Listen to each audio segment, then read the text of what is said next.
Hi, I'm Aidan, and for most of my life I've considered myself an indoor person.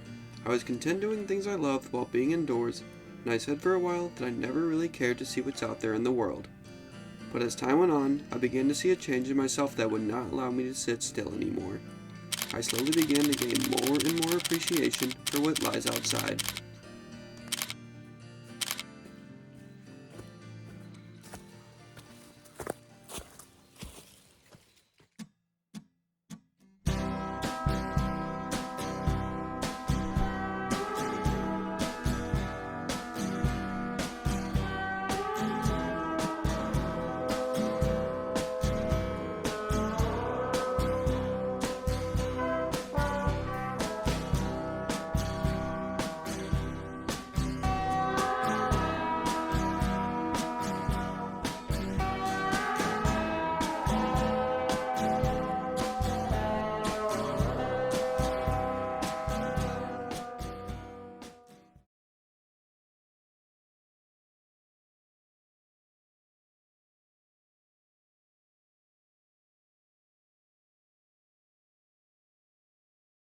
Very harsh up here.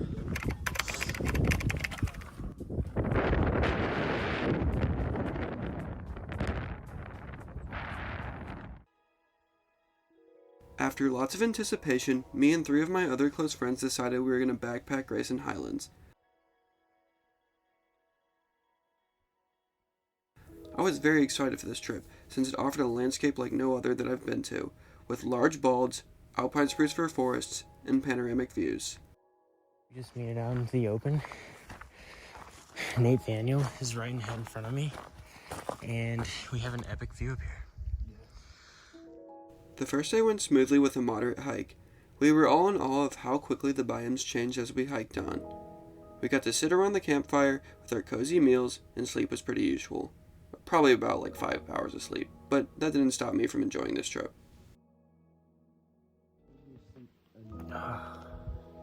It's day 2. It's the morning. A little morning walk to the spring. Our morning was peaceful, and we woke up in a foggy spruce fir forest. Day 2 was a much longer 11-mile hike, and we ended up traversing through large hilly balds dotted with ponies. Dude, the lips kind of hurt. All went well, but as the day passed, morale started to dwindle as everyone was just getting more and more tired, and miles just kept coming and coming. It got to a certain point where one of my other friends decided they had their fill, and decided to hike back to the car once we got to our campsite. My other friend would also do the same as they drove here together. I was kind of bummed out by this news, but my other friend's morale was high and he was able to keep my spirits strong as well. We hung out for a bit and set up camp on a grassy bald. After settling down and all my endorphins were passing from the big hike, I kinda began to feel overwhelmed. At the time, I didn't really realize what I was feeling, but I was very anxious with a bit of sadness, and I didn't really understand why. Keep this in mind because this feeling will come up in later trips as I explain in the other part of this video. As the sun began to set, the temperature dropped fast due to all the wind gusts. This was one of the first of many camping mistakes I would make, which is setting your shelter up on a bald with no trees or brush to shield the wind. This wind would just cause a 20-degree temperature drop in just a few hours. However, my thought process was I just wanted to camp in a dope spot. And well, I paid the price. Even though I was kind of feeling down, I got to see the Milky Way for the first time, and the most amount of stars I've ever seen. Starry skies have always been one of those things I look forward to most when camping. I was able to find some joy through my breaking spirit at this point. As the night fully came, so did the strong wind gusts. Until about 1 a.m., our tent was rattled and beaten, making it nearly impossible to sleep.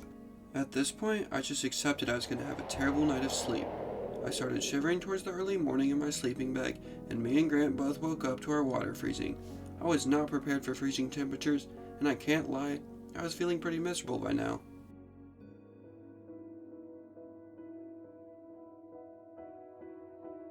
Despite only sleeping for 3 hours and experiencing a tiredness I've never felt before, I was treated to one of my favorite sunrises ever. Look at this. Despite the lack of sleep and freezing morning, I still look back at this with a smile. and if my partner in crime Grant wasn't there, I might have just lost myself. In retrospect, this trip had plenty of highs and lows, but despite the lows, the highs are always still worth it to me.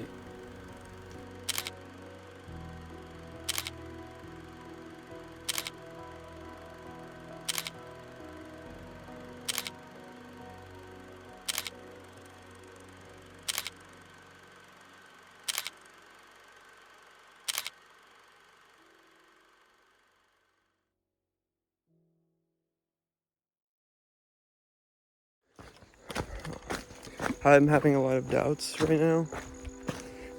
The two creeks that I came across, they were both dry, so I'm kind of really spooked out. And the mileage is taking a lot longer, and I am kind of making a lot of excuses here, but as a few weeks passed from the last trip, I began to find myself itching for another adventure. Me and Grant both agreed that despite the uncomfortable things about backpacking, there's this lure always pulling you back in. At the time, most of my friends were busy, so I figured I would try a solo trip during my fall break. I heard a lot of good things about solo backpacking online, and for a lot of people, it's their norm. It seems like a way to recollect yourself and find peace out in the wilderness. But mainly for me, it seemed like a natural step in the progression of challenging myself and becoming a stronger backpacker.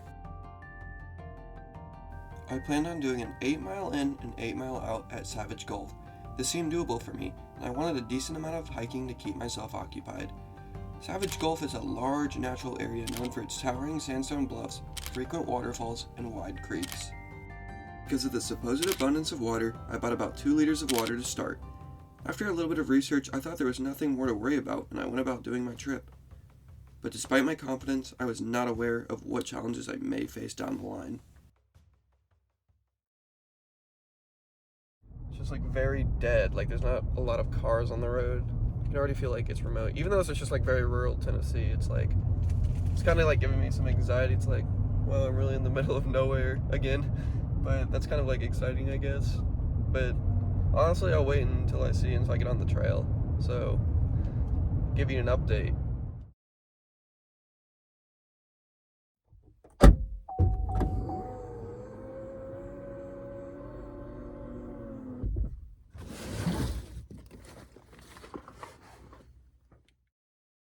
I got to the trailhead and all went well. Then I headed over to the stone door to get an amazing overlook over the entire valley that spanned for a few miles.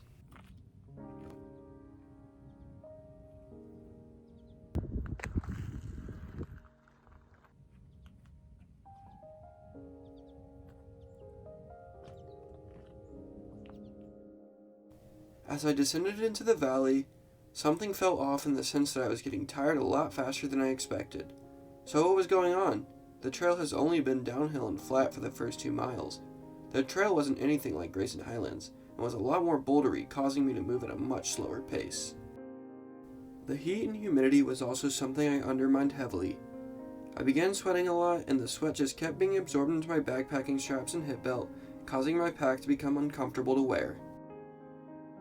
I plan on hiking to Collins, which is 8 miles from here, but I'm going to take a 3-mile detour to check out something called Ranger Falls, because I'm trying to see as many waterfalls as I can here, because apparently they're pretty good. So, alright, so I decided to bail on Ranger Falls, because, to be honest, it's kind of kicking my butt a little bit.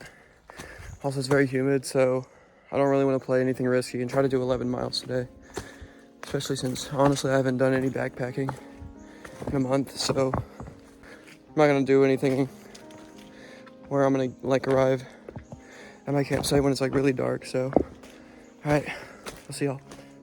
Another problem arose when I started to realize that every water source I marked on my map was running dry. It also seems that the creek is dry right now. Kind of odd, but this is weird. Crossing this wobbly bridge. At around the 5-mile mark, I would reach a major river, and I told myself if that river was dry, I do not feel comfortable going forward with this trip. And soon enough, I reached the river, and it was dry, and filled with massive rocky boulders.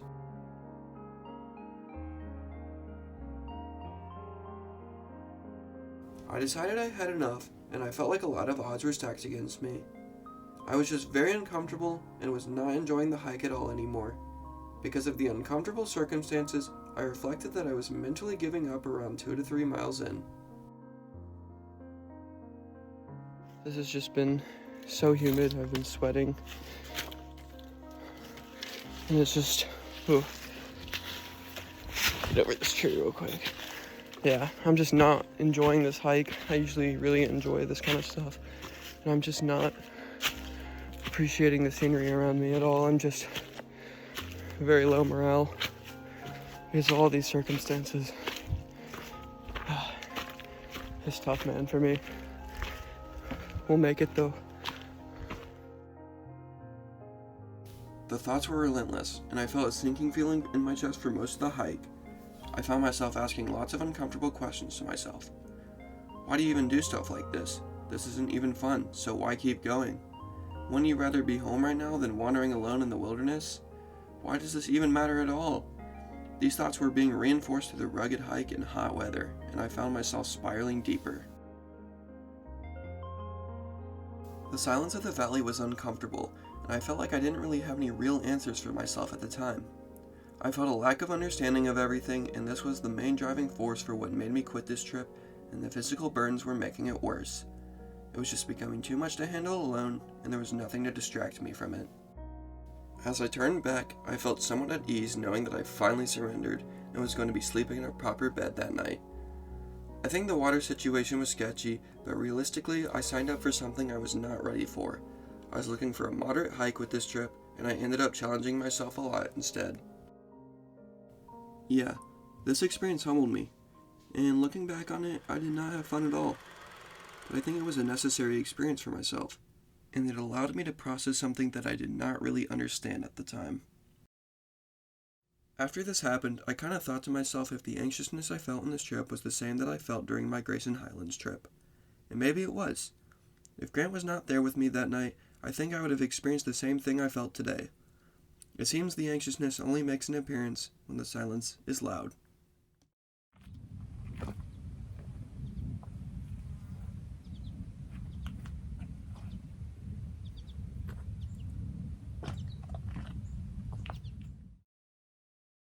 This was a good example to set for myself that nothing really ever goes to plan. I can bring the right gear for the right situation, but if my mind is not ready for what lies in the shadows, then I will never be ready to face the unknown. I came to this trip feeling as if everything was already known, and I never imagined a situation where I'd turn around and quit. Even though this was Type 3 fun, I still can find a way to be grateful for this experience in retrospect. The experience would be what lays the foundation for moving forward, and without one of the worst experiences of 2024 for me, I wouldn't be able to have one of my favorite experiences of the year.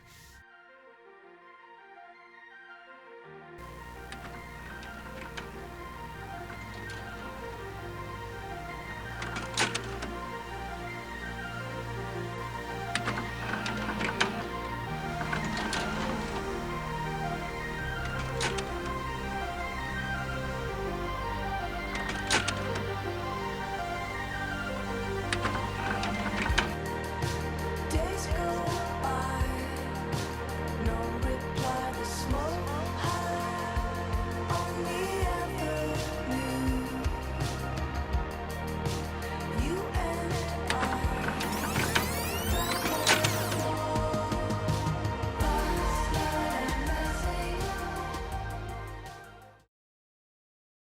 Alright, here we go again.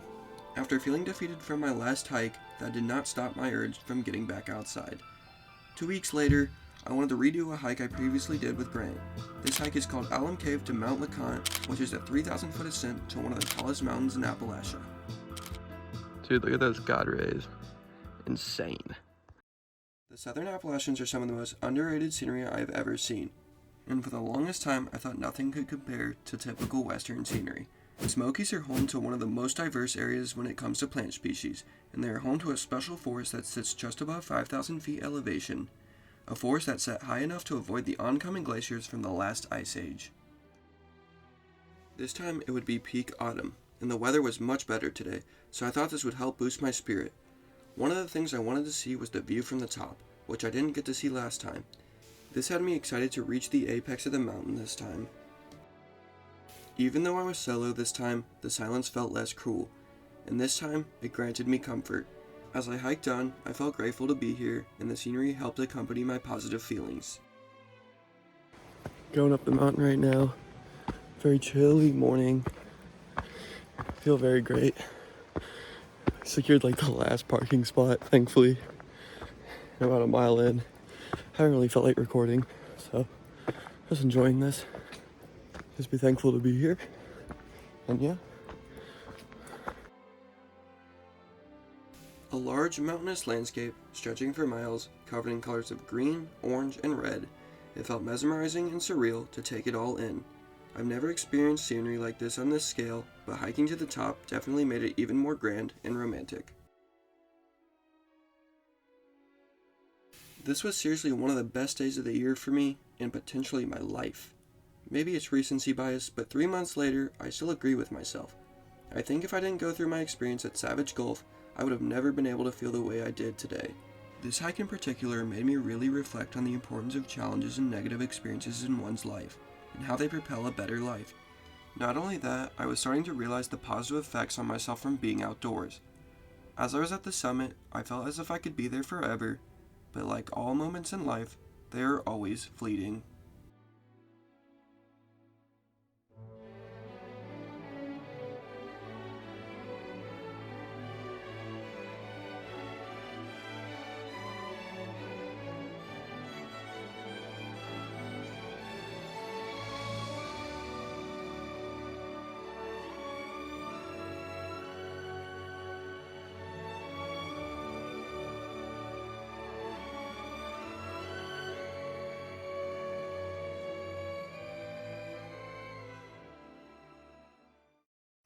Alright, I spent like around 45 minutes at Myrtle Point. Not gonna lie, it was kind of hard to leave. I was very just content being there. It was a very peaceful spot, but there's a lot of people now, which didn't really take away from anything at all. Very nice. Sharing a nice view with some strangers. They even took some pictures of me, which was very nice. So, yeah, very great so far. After I left the summit, I realized how truly small I was compared to the vast landscape around me. It makes me feel much more humble about myself and highly of the world around me.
As the year comes to a close, I decided I wanted to do one more trip before 2025. Grant and my other friend Nate would decide to join me for a short backpacking trip to a place called Virgin Falls.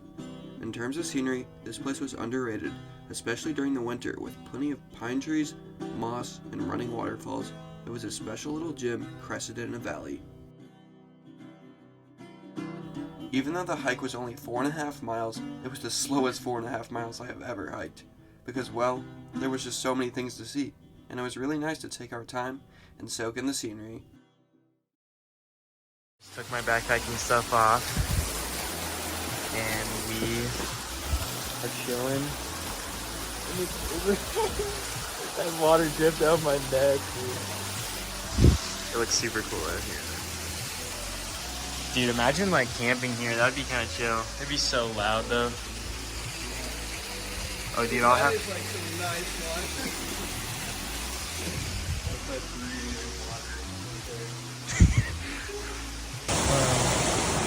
Yeah, I kind of wanted to climb to the middle of this, but it's probably like a horrible idea, but I should probably do it anyways.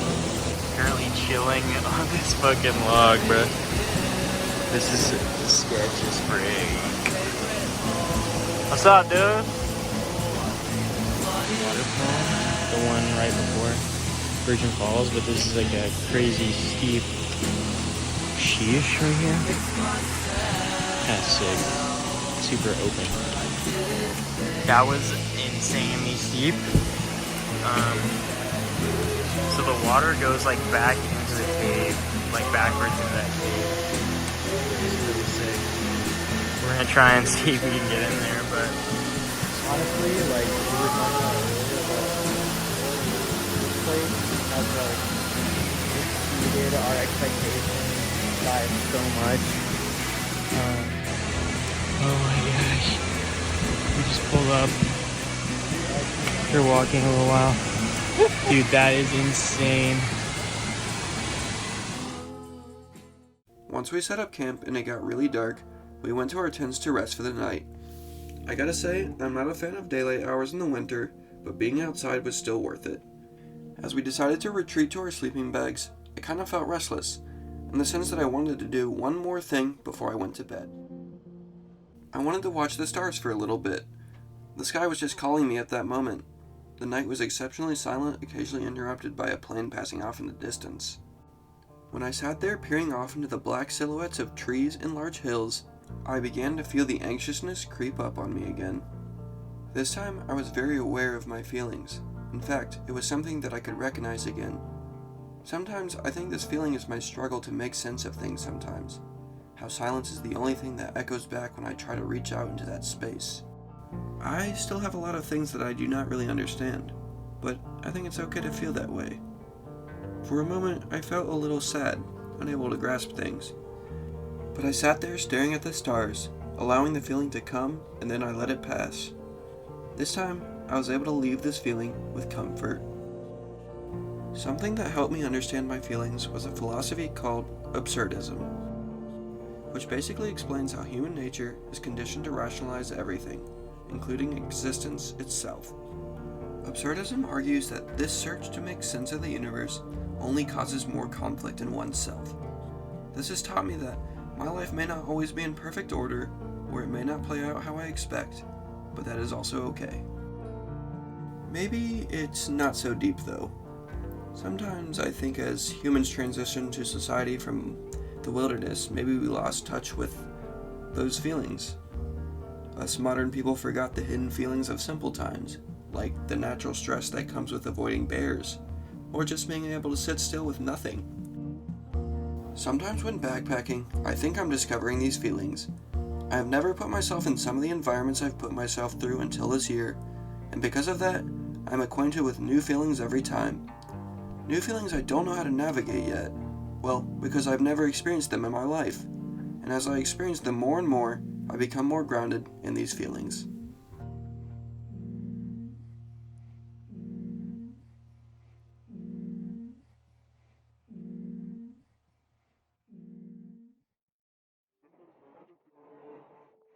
One of my favorite reasons for why I like backpacking is the idea of being the vehicle at which you navigate the world. The world feels different when you travel by foot, almost as if it's larger or even more authentic, almost as if you become more in tune with the landscape at which you traverse, noticing all the little details along the way.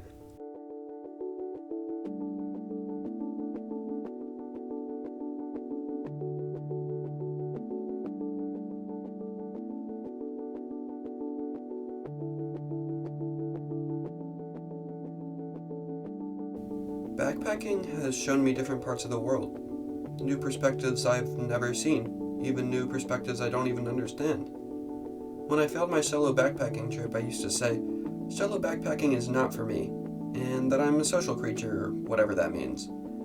But as I think about this more and more, I think this is simply not true. And as I've gained more experience, I want to reattempt a solo trip sometime in the future.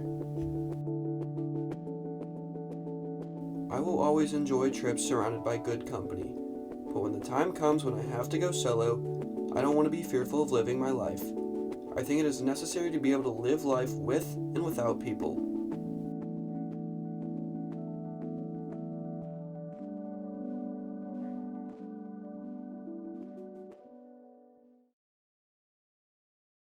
I think one of the most important takeaways from 2024 for me is that doing things solo is like a skill to be learned, and it goes the same way for doing things with people.